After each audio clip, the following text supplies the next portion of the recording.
First কে হয়েছে? হ্যাঁ, তাহলে এটা তো তোমার ব্যাপার।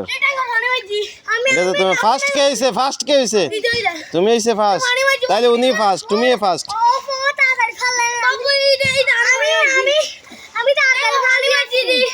তো ফানি মারলে তো কি হয়েছে? তো তাইলে তো তোমাকে বাধা বিপত্তি অন্তরে করার জন্য তো সে কত কিছু করতে পারে, তাইলে তুমি ফার্স্ট।